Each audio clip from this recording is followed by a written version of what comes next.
Hi, my name is Jackie, and I'm here to give a short presentation how NVIDIA's Isaac Gym is being used at our Intelligent Autonomous Manipulation Lab at CMU's Robotics Institute. So at a high level, our lab chose Isaac Gym for a variety of projects because of these benefits. So number one, the GPU-accelerated parallel simulations really allow us to collect a lot of data very fast, whether that's for learning or just doing experiments.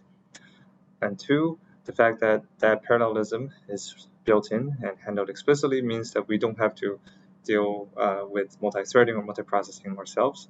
So that is being taken care of. And three, the interface and documentation are actually fairly easy to parse and easy to use.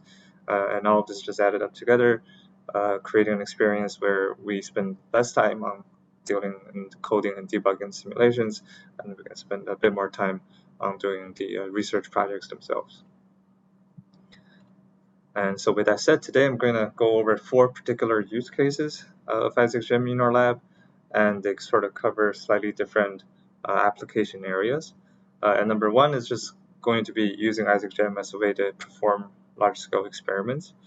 Number two, we're going to take advantage of the fact that Isaac Gym gives us contact feedback and build a system that can perform contact sensing on robot arms. 3 is we're going to use Isaac Gym to learn models and use it in a planning context. And 4, we're using Isaac Gym in reinforcement learning and see how we've approached it there. So the first work on large-scale experiments, this is referring to the paper Causal Reasoning Simulation for Structure and Transfer Learning of Robot Manipulation Policies. And the main research question of this paper is that what features are useful for generalizing a robot manipulation policy? So you can imagine in unstructured environments, a robot perception pipeline might perceive many different aspects of a scene, different objects, different textures, different configurations of objects, and not all of them might be useful for particular skills, and we want policies that only focus on the features that are relevant for that particular skill or subtask, and that would enable it to better generalize. So the way this work approaches this problem is by using causal reasoning to identify the relevant variables, and this identification process happens on a low fidelity, what we call an internal model. And so this model is analytical or it's hard-coded. It doesn't capture full dynamics of the scene, but it does give some relevant structure of the particular subtasks. Once that policy is trained on the internal model, we perform a lot of experiments on transferring this pre-trained policy that focuses on the relevant variables to a target domain, and that's either in Isaac Gym or in the real world. And we can use those policies directly or fine-tune them in these target domains. And so in this case, the role of Isaac Gym is performing methodical transfer learning experiments that would otherwise be intractable to run on a real setup. And that's because we spend a lot of time varying all the different potential features in the scene, different object geometries, shapes, configurations, textures, etc. And I think for this paper, the authors ran over 1.2 million skill rollouts in 120 hours with 3 GPUs.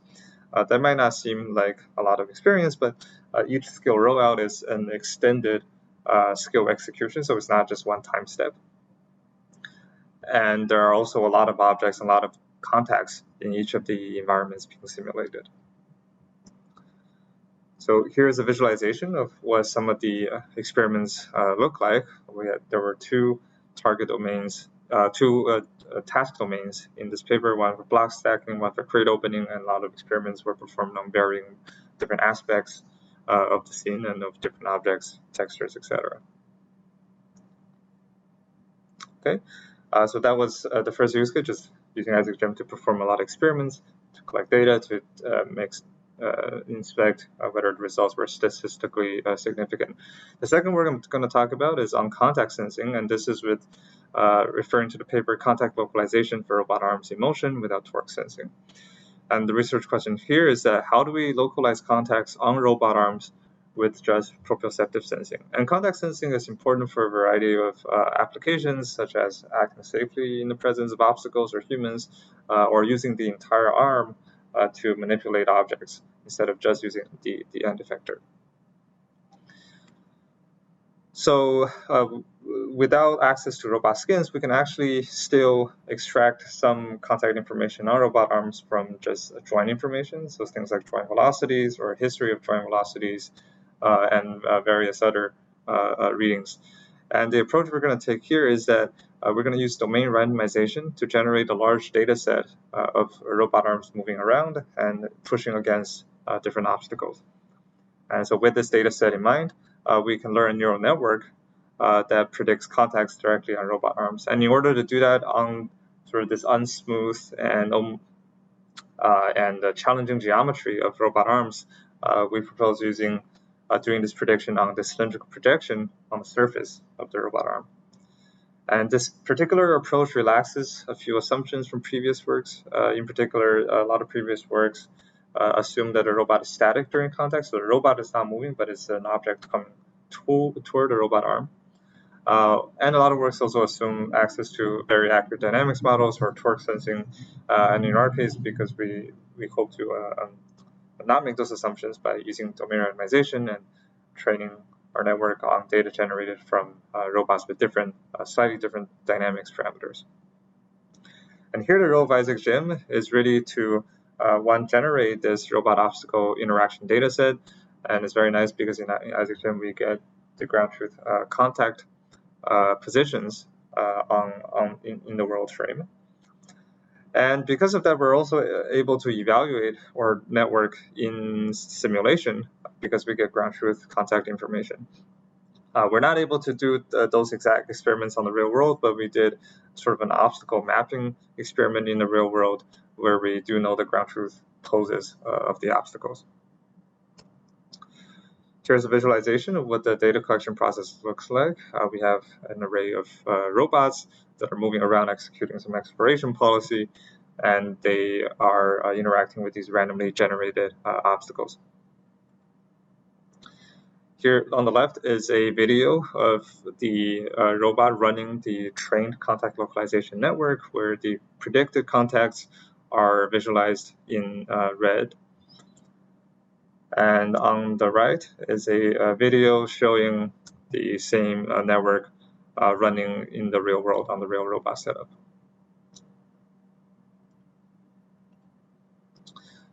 Okay, and that was the work for contact sensing. Next, I'll talk a little bit about this paper called Learning Model Preconditions for Planning with Multiple Models. And here the research question is, how can we plan to execute a task with partial or imperfect models? So maybe some of the models that we have are analytical, or again, they could be hard-coded, and they work really well in some conditions, but not others, because they don't model the full dynamics of the scene.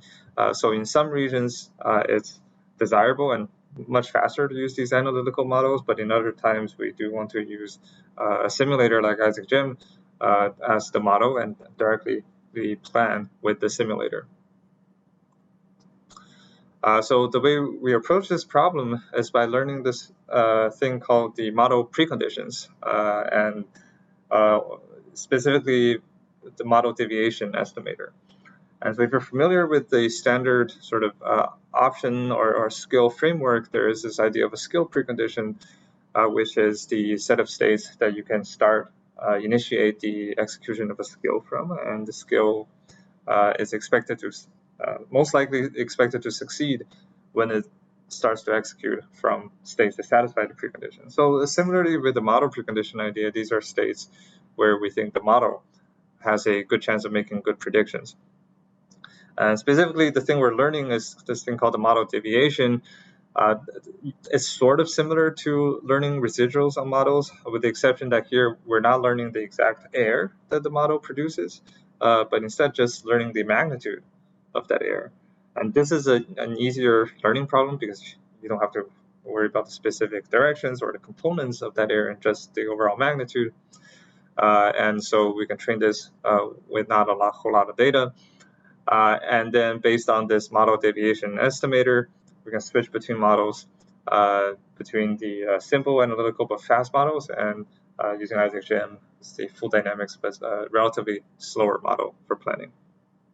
And in particular, IsaacGEM in this project is used in two contexts. One is to generate data to learn these model deviations, where we treat the IsaacGEM ROALs as the ground truth. And the second use case in this project is that using IsaacGEM to do search-based planning for these tasks. And here's a visualization of two of the domains in this project. One is putting rods or these rectangular prisms in the box, and the other one is you have to operate a drawer first, and then place the objects in the drawer. In both of these cases, the analytical model works well when these rods are not too close to each other, and when the executed grasps are fairly close to the center of the object, so there's no kinds of slippage involved.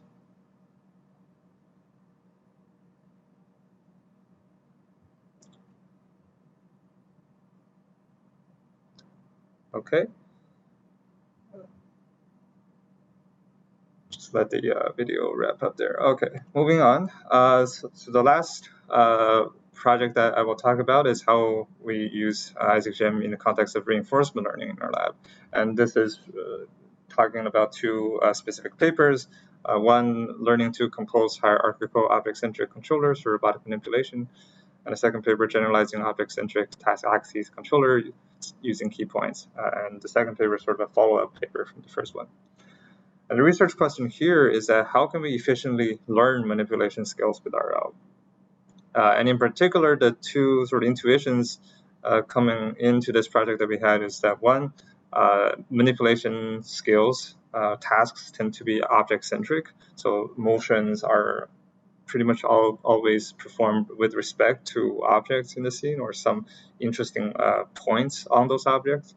And number two, a lot of tasks can be decomposed into subtasks that are performed at the same time. So for example, when a robot is wiping a table, one of the tasks is using a position control to wipe things on the surface of the table, and the other one is using force control to apply a certain amount of constant force into the table normal.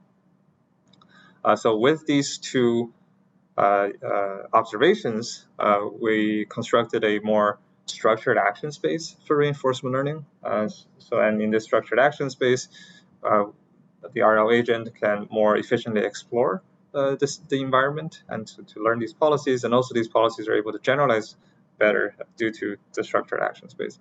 And what is this action space? Well, instead of actually having the reinforcement learning agent control the joints of the robot or the end effectors of the robot, instead we have them combine what we call object-centric task axes controllers.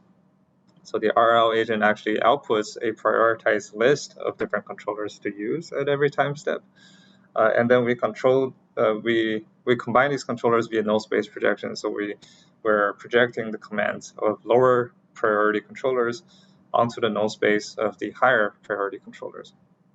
So that's the first part of this project. The second part is, in the first paper, we specified these controllers with respect to hard-coded key points in the scene, and the second work learned those key points directly from visual representations. And here IsaacGEM is used in two ways as well. Number one is just generating experience for doing deep reinforcement learning. And the second one is generating sort of this visual data for learning the key point representations. These experiments are from the second work, and there were three task domains: pressing a button, tumbling a block by pushing down on it, and opening a door.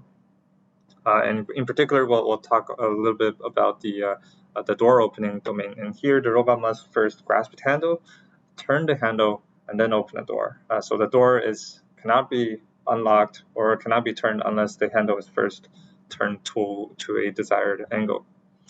The three approaches that we'll compare in the next slide are end effector space. So this is learning a policy directly in the robot end effector space.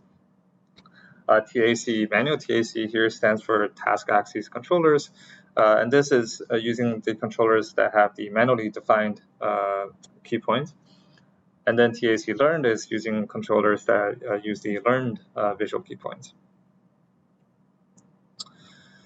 So on the success rate curve on the right, we see that the end effector version of the baseline is not able to learn the task at all, and that's just because doing random exploration in the end effector space for this task is very, very challenging. And if you look at the blue curve, that's using the task axis controllers with our manually defined key points. You can see that learns the task fairly well. And for the green curve, because the key points are learned, it takes some additional amount of experience to really find out which key points are useful, but it's also able to complete the task with a high success ratio toward the end.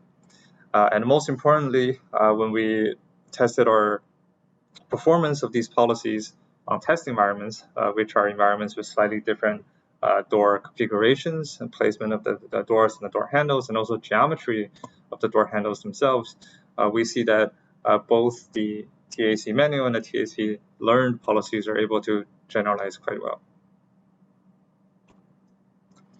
So here's a video showing the execution of some of the learned policies on differently shaped door handles. This one is shaped like a cross, and here we have a handle that is tilted up.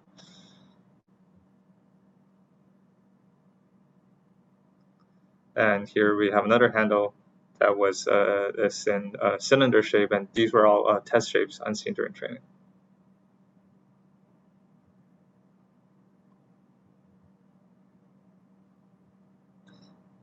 Okay.